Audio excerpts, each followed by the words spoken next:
What's up, Managing Madrid Podcast listeners? Welcome to the podcast. It is April 13th, shortly after Real Madrid get the job done 1-0 away to Alaves at Mendizorroza. It was a disgusting game, and I hope your Sunday is not too ruined and you can enjoy the rest of your day and the week and the season, and you won't have too many heart palpitations. I'm your host, Kiyan Sobhani. Matt Wiltse is going to join me today to break this one down. Whatever that shit show was, we will break it down as best as we can. And I just have some catching up to do with you guys because we haven't actually done a free podcast in a few days. We've been active for members, but I just wanted to say thank you from the bottom of my heart, first and foremost, to everyone who came out to the London podcast the day after the game at the Emirates. I know the game was terrible, and I know we don't really have any good memories for those of us who were at the stadium that night, but it was a nice consolation of sorts to get together and have an in-person therapy session. So I want to thank you. Thank you to everybody who came out. There was a lot of you. I can't thank all of you individually. Everyone who came out, it would be impossible. But shout out to Sarah from Three Kings who hosted us and did so much to help us, run that podcast from, setting up the mic, setting up that intimate space for us. Shout out to Kay and setting up the sponsorship with Akin BC, the London Pena, Anna, and everyone there. Herdium, who drove up to the podcast, or actually took a train up rather, because he's not right in London. A lot of you guys made the trek. I know London is such a massive city, and so many of you guys traveled from the outskirts to get in by train, and then you had to get back, the midnight train to get back home. So I appreciate everybody who came out to our London event. I'm not going to post the podcast. I may post some of it, but not the whole thing. It's kind of like for the people who were there to experience it that night, and that's it. Wanted to give a shout out to Akin Business Constructs, who sponsored our show in London. Akin Business Constructs, Akin BC. They are pioneers of a new paradigm in global management and legal consultancy, empowering clients with solutions. We navigate the intricacies of business formation, management, and financing alongside skilled contract negotiations and strategic dispute resolution, ensuring your vision becomes a reality. Experience the future of business optimization. Claim your free business audit at akinbc.com and embark on a journey of unprecedented growth. akinbc.com/audit request. Also, shout out to Moji Mates. Let's see if we can bring it on screen here. What am I wearing today? Anyone from today's game? Nope. We're gonna go with Gareth Bale. This is obviously the year of the famous bicycle kick against Liverpool in the Champions League final. If you want your Moji Mates shirt, go to moji-mates.com. It's on the screen there, moji-mates.com, and get your favorite Real Madrid player on a shirt. It can be Gareth Bale, Cristiano Ronaldo, the noodle hitter version of him, the number 9 version of him, Karim Benzema, Arda Güler, Kylian Mbappe, who disgraced himself today, and anyone else you want. Moji-mates.com. And one final shout out to TAFC Academy in Toronto.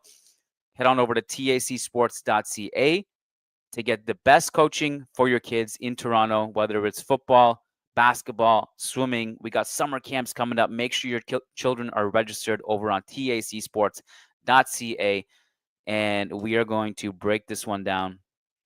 Alaves 0. Real Madrid 1. Matt Wiltse is coming up. Let's do it. Nice article in the Managing Madrid blog. Wonderful lads that do a great job there. And worth reading about that man there. Karim Benzema needs to rest, and the numbers reveal why. Times ended up almost looking like a 6-3-1. Some very good writing about that on the Managing Madrid website. First rate podcast as well. Of course, Fede Valverde was a huge part of the equation.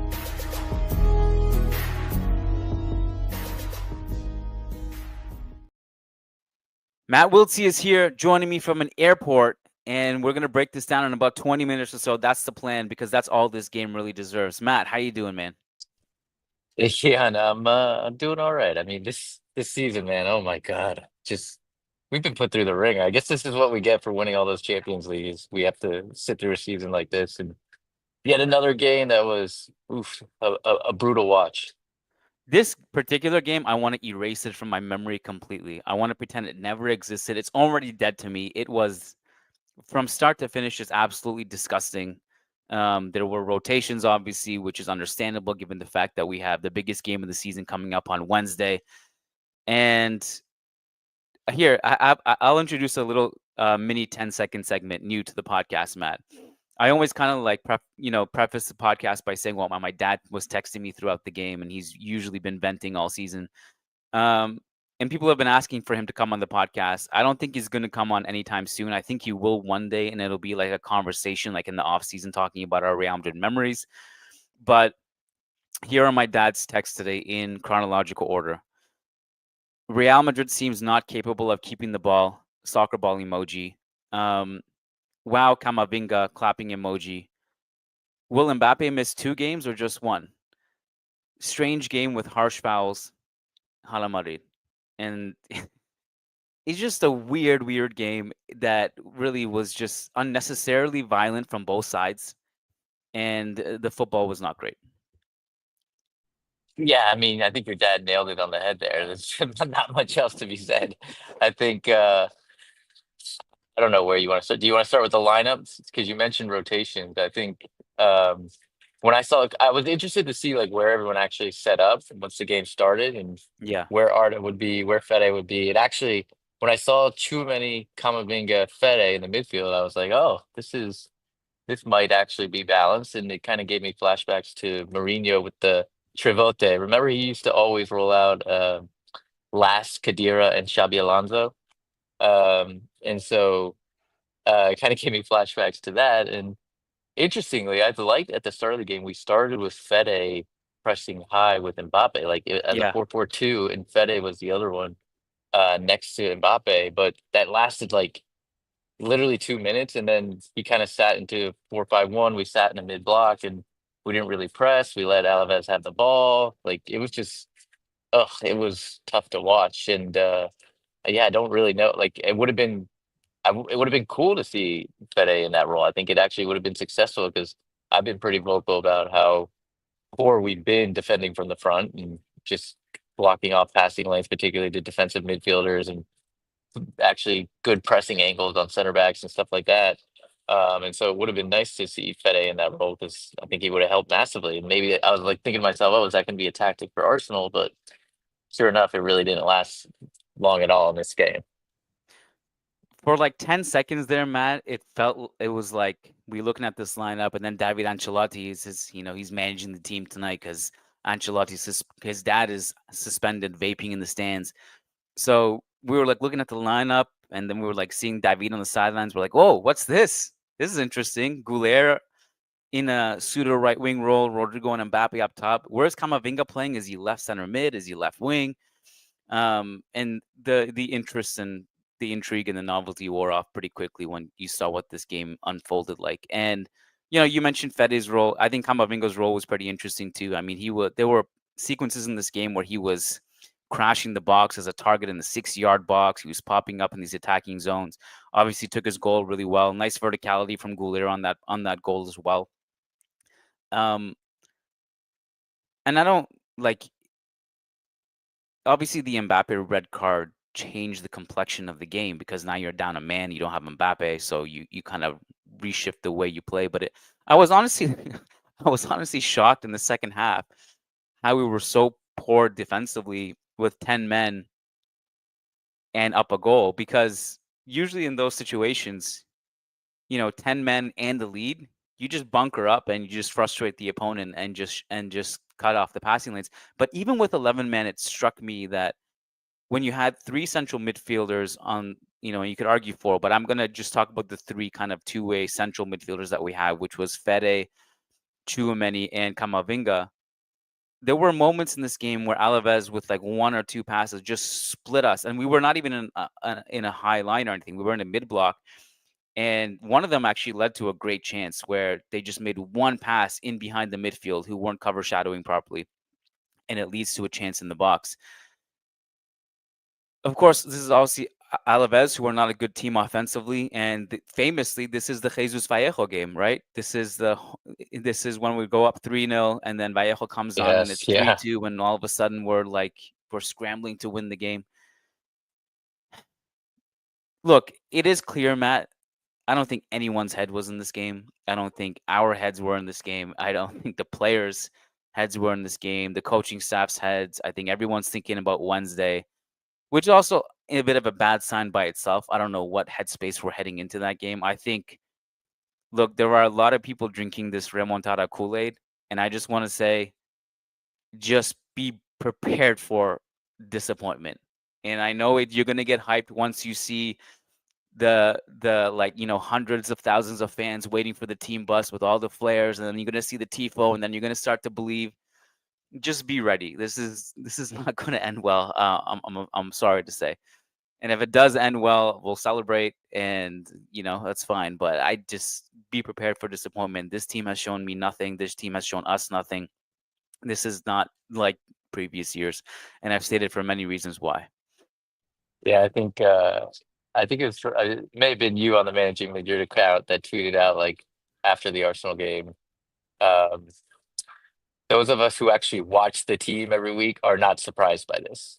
And Right. that's the God's honest truth. Like any of us who watch the team every week, like we don't you don't have anything to hang your hat on to really believe. I think you and Lucas, you guys have talked about it quite a bit. Like it's gonna be all the Santiago Bernabeu. It's gonna be, but I think one of the points of that is like you actually have to do something to get the Santiago Bernabeu involved. Like maybe the first 5 minutes they'll be loud and like pushing the team on, but if we don't actually put any attacks together or we don't like actually give them something to hang on to, then you'll quickly lose that aura, that momentum, and that feeling with the stadium.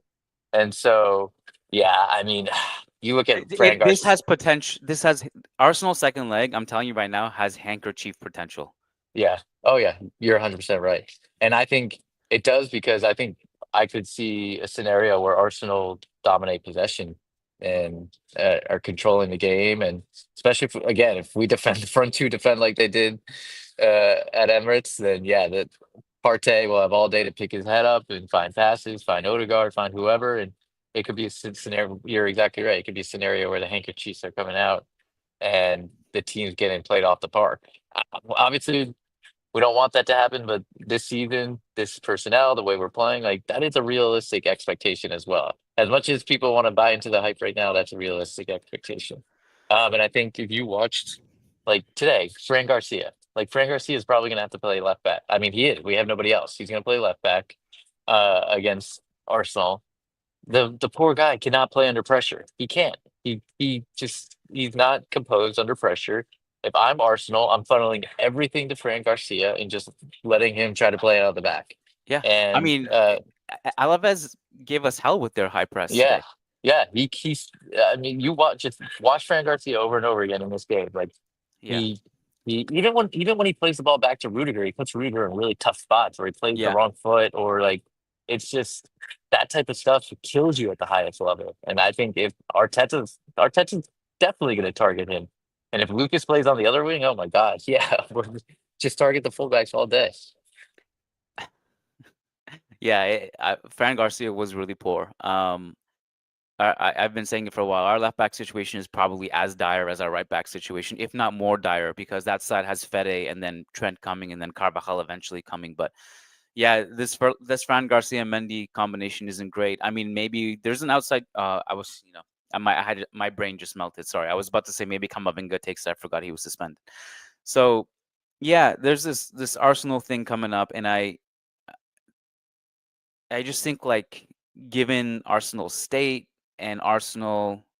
I mean, I'm not talking about their two drop points yesterday, but in general, they're such a well drilled defensive team that it's hard, to get behind the idea of Real Madrid, this version of Real Madrid scoring three and not letting anything the other way because they'll have to open up, they'll have to play a high line, and you have Saka and Martinelli who are going to be just licking their lips at Real Madrid having to put pressure on. Maybe the chaos will suit Real Madrid in that situation because certainly whatever they did in the first leg wasn't working. And now that they're forced, maybe they can pin Arsenal a little bit. But again, I just don't see a path for a lot of reasons. One thing that I was keeping my eye out for in this game, Matt, because it had big ramifications of what happens on Wednesday, is how much Ceballos will play. He only came on in the 92nd minute today. What do you think that means? I He's think it not. I means mean, he's not fit. Yeah, yeah, I he's think not he's ready, not going to start. Yeah. I which was is expecting him to horrible. get like at least 30 minutes. And Yeah, me too. when I saw he wasn't even warming up with the guys around like early in the second half, I was like, oh man, he's not ready though. Yeah. Yeah, that was I was looking at that because I wanted if he got like 20 30 minutes, that would have gave me optimism that he's ready to start in the second leg. I'm assuming he'll just come on in the second half, but it doesn't look like he'll be ready to start. So, yeah. Um Mbappe red card, given we have limited time. I feel like that's a big talking point, right? What was he thinking? Like the replay showed that Yeah, he's looking at his leg and then he ramps up the challenge to studs go right up. at his leg. I was Yeah, shocked to see that. yeah. It was a terrible challenge. Like it was all like the more you saw it, they showed countless replays, and the more you saw it, the more you kind of nod your head. You're like, ugh, yeah, that's definitely a red card. So I have the same question as your dad. Is this a 2 game suspension? Is he out for two now, or is it Well, just? I told my dad it'll be 2 games, but then maybe they'll review it and even get 3. Lucas Oh my tweeted. God. Did you see Lucas's tweet? No, I didn't. Lucas said Mbappe won't play the Copa del Rey final if he receives a Oh, four-match ban suspension for his red card, you know per what? Spanish Football Federation rules. Honestly, and Endrick deserves to start that game anyway. So, and I was actually thinking about it, to be honest, like the way Endrick plays that number 9 position, I actually think he would be perfect against Barcelona because he just constantly makes runs off the back line. I think he would like think about that outside of the boot pass that Vinny played to him against Real Sociedad. Like that ball would be on all day in transition. I you kind of feel like he deserves to start. I don't think he will if Mbappe is not suspended, but you kind of feel like Ender deserves to start given he's the top goal scorer. He helped us get us there, but I think in a final it's going to be Mbappe. I just Endrick in general. Give me more Endrick off the bench. More Endrick. Yeah, he didn't no minutes today. Like what? I don't understand it. Or against Arsenal. Yeah, And he just does shit. He just does yeah. shit. He puts effort. Even from the right, he's good. Like early in the season, he was playing in the. Remember when he drew that penalty kick in the Champions League, playing from the right. Like he's had good moments on the right wing. I would even experiment with him there. I think he's a guy we definitely should be giving more reps to. Yeah. Any thoughts on Arda today? Um, Obviously the assist was a good pass. He just like in the first half, he really didn't see much of it. He kind of baited Manu Sanchez, Alaves' left back, quite a bit, and some of the fouls that he got that the ref did call, I thought were like kind of 50-50 debatable. That it could have gone either way. Like he got lucky to get some of these calls. I still worry about him just from a physical standpoint. Like long term, like can he fill out? Can he meet what the game demands there? Um, but yeah, I mean, I just want to see him get more on the ball. Like I thought there were moments where he looked really good and like the smooth passing and good in tight situations, but I need to see more of him. And I think that was just a byproduct of this game. Like we got nothing going. We weren't able to retain the ball against Alaves. Like that's the fact of the matter. Like we just got nothing going. Yeah, again, it's a combination of I don't think our heads were in it. Alaves played well, and we just have been poor all season. So, like, for me to even be surprised that we would roll up to the Mendizorosa and play like ass, like it's not even a surprise. And I really think this, Matt. I think the rest of the season is going to be a drab. Like it's going to Oh, be the entire really season. Yeah. hard And, to like drag yeah. ourselves to watch these games.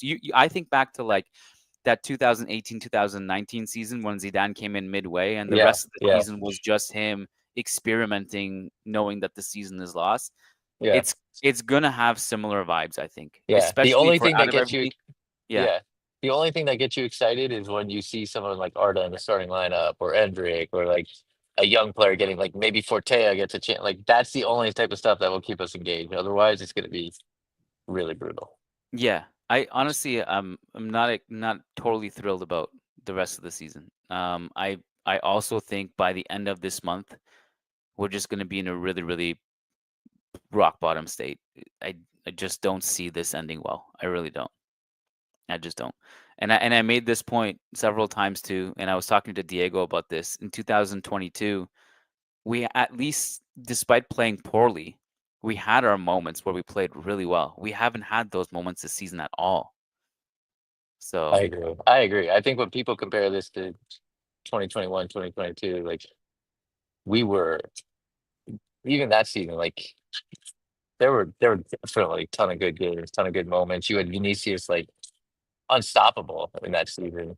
Um, there was you had the excitement, like the season kind of turned the corner after that PSG game, and when Carlos started using the bench, and that's when you had excitement every time Camavinga and Rodrigo came in, and like eh, that's the that's the kind of catalyst and that change. We never had something like that this season, and so it's just dragged and dragged and dragged, and then last year, like I know people say the team's pretty much the same, but you traded Mbappe for Cruz, and we've gone through all that countless times. But the reality is that team last season, as much as we said, like, yeah, we grinded through some games and we suffered, and they only lost 2 games. That was a very, very good team. They won the yeah, double. Like that's historic.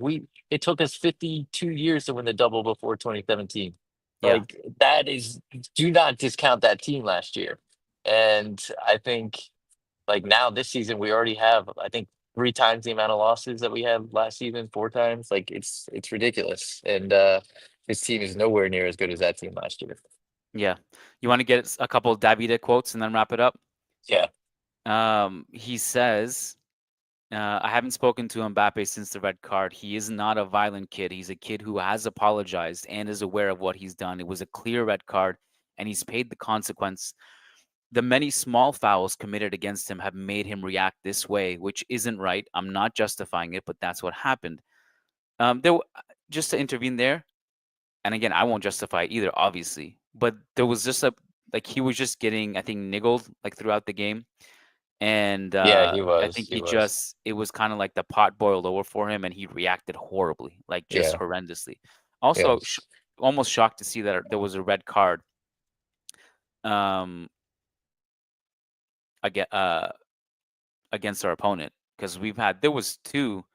Was it which game was it where we were wearing the orange kit and it was Espanyol, the high tackle on Yeah, Mbappe that Espanol. didn't go Yeah, yeah, punished, and yeah. then we had the Vinny one in the cup. Yep. So Yep. finally got a red card against our opponent. Here's Ceballos. Davida says Ceballos trained well and was fully available, but his substitution was more of a time waster. The game was crazy, and we didn't want that at the end. He's a player who's done well this season and will help us on Wednesday, whether he starts or not. Yeah.